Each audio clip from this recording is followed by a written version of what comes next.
Cuman kan kita nggak tahu, mungkin udah akumulasi berapa kali atau mungkin sebelumnya sudah ngapain atau bagaimana kan nggak tahu. Cuman kalau sampai diikat di tiang listrik gitu.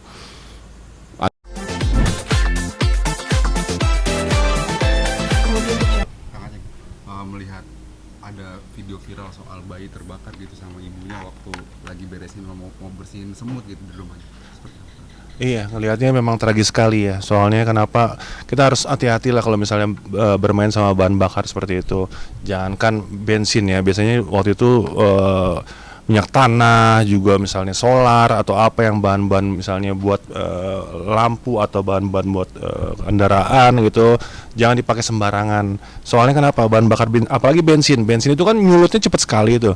Jadi walaupun kita misalnya udah nyulut jauh tapi bekas-bekasnya masih di tangan, itu pasti akan bahaya banget. Karena kenapa, begitu kita nyalain api pasti akan tangan kita dulu yang terbakar.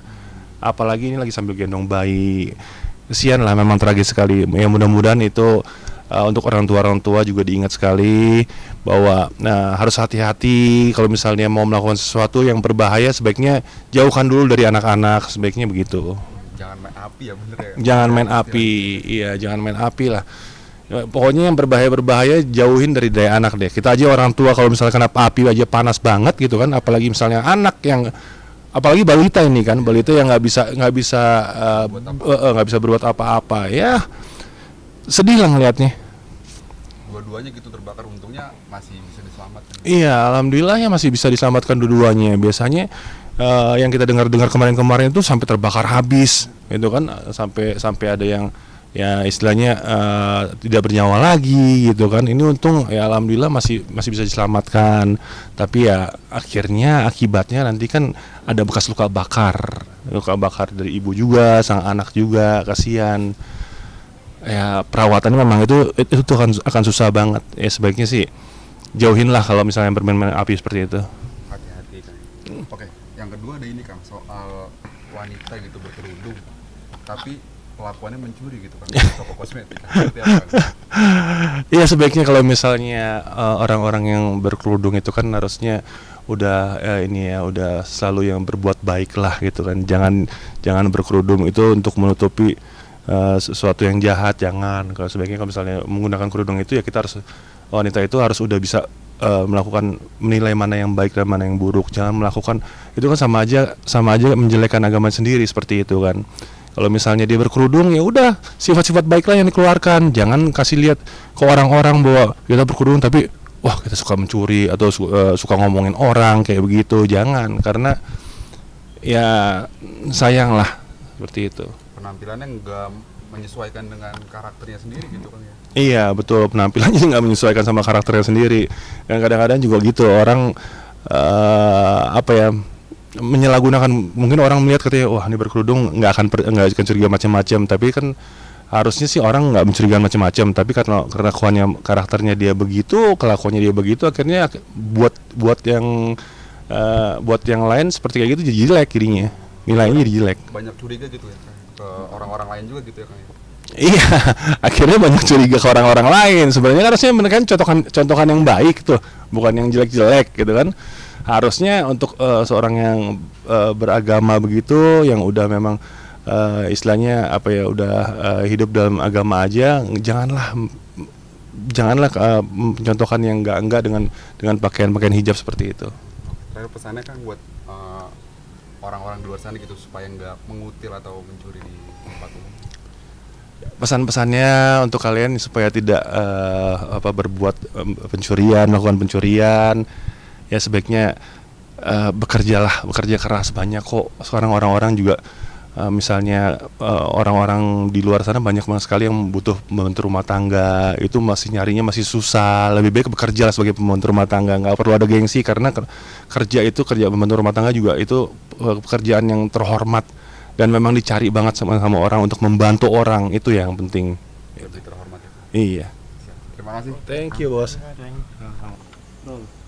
Oke, Mas Agus, melihat ada wanita mencuri HP gitu, akhirnya dihukum diikat di tiang listrik gitu. Melihatnya seperti apa sih Mas Agus? Iya, Maksudnya pertama sih nggak ngelihat kejadiannya sampai masyarakat setempat mengikat dia di tiang listrik gitu, setega itu. Kalau saya dengar beritanya sih, ya kok sampai setega itu gitu loh, perempuan sampai diikat di tiang listrik ya. Cuman kan kita nggak tahu, mungkin udah akumulasi berapa kali atau mungkin sebelumnya sudah ngapain atau bagaimana kan nggak tahu. Cuman kalau sampai diikat di tiang listrik gitu agak berlebihan ya kalau buat saya, apalagi ya apalagi perempuan gitu. Cuman kan saya nggak tahu kenapa bisa sampai sejauh itu masyarakat sempat melakukan itu, ada kejadian apa sebelumnya kan saya juga nggak tahu. Harusnya diserahkan ke pihak berwajib aja atau seperti apa? Ya sederhananya pastinya harus dibalik, harus pihak berwajib lah yang kalau yang kayak gitu-gitu kan sih. Oke. Terus satu lagi soal mitos mimpi ular gitu, katanya bakalan kejadian hal buruk gitu sama kita sendiri. Setiap mimpi itu kan pasti ada memang ada tafsirnya gitu ya. Tergantung dia mimpinya jam berapa gitu. Mimpinya biasanya kalau yang bisa itu tuh kalau sekitar jam 2:30 atau jam berapa gitu kalau nggak salah. Kalau mimpi tengah siang bolong sih enggak gitu ya. Dan mimpi juga bisa diartikan ketakutan atau yang kejadian hari-hari yang ini terus keluar di mimpinya gitu. Cuman kalau kebanyakan kalau dikejar ular katanya mau dapat jodoh.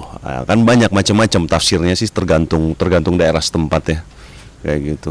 Kalau dililit ular besar itu kalau nggak salah dia akan musibah ya atau apa, ada permasalahan kayak gitu. Berarti Mas Agus termasuk orang yang percaya dengan Enggak sih ya kalau saya, maksudnya ya bunga mimpi, kalau saya hanya berpikir bunga mimpi gitu. Oke, terima kasih Mas Agus. Sama-sama. Tuan Rol. Kang Idoy, ada pria gitu Kang Idoy berduel dengan menggunakan senjata tajam. Kang Idoy melihatnya seperti apa sih Kang? Dia gimana ya?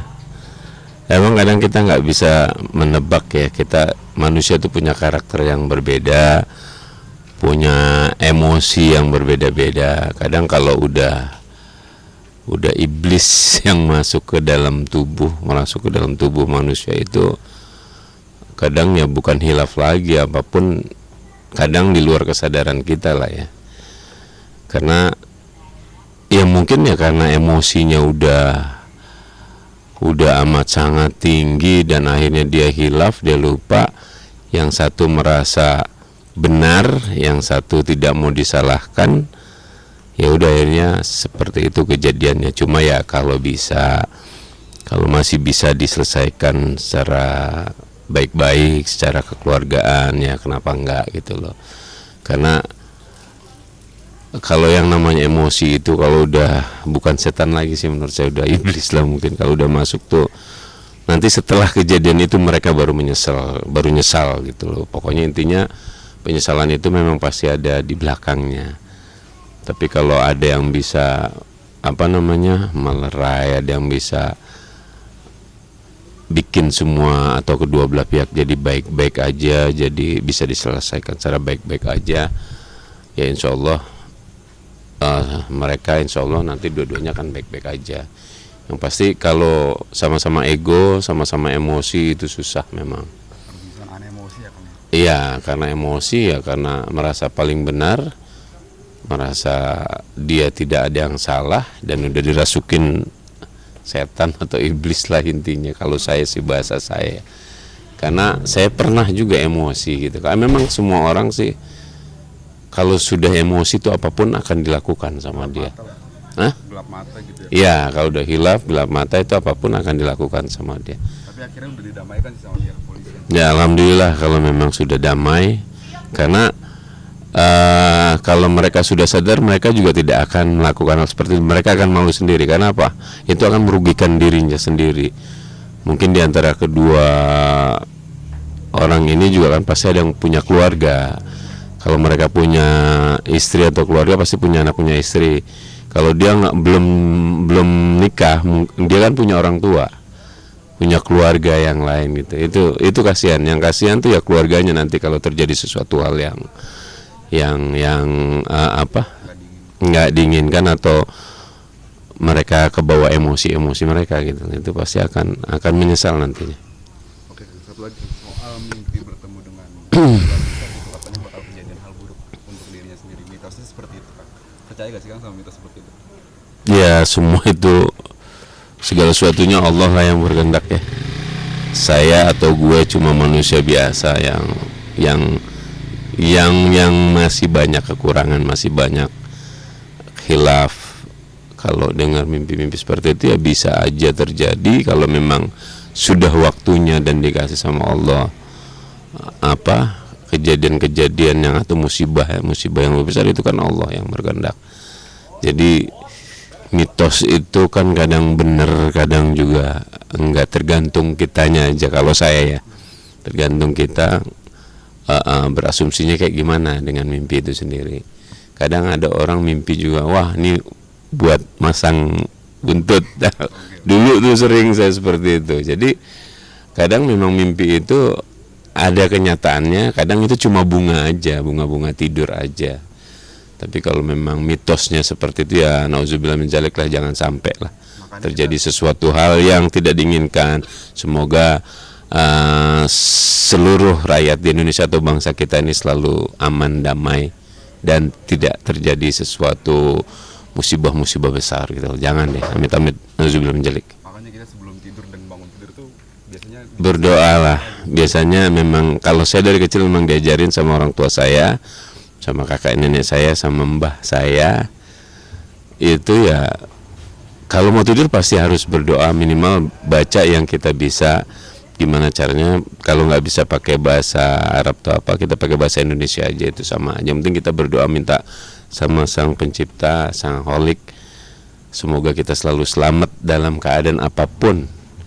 Makanya banyak juga orang kan di saat meninggal atau dipanggil, dia minta meninggalnya atau husnul khotimah kan, itu ya bismillah lah ya, jangan sampai. Semoga kita juga kalau memang kita saatnya udah dipanggil ya, kita mendapatkan tempat yang baik atau husnul khotimah lah. Amin. oke, siap Kang. Tinggal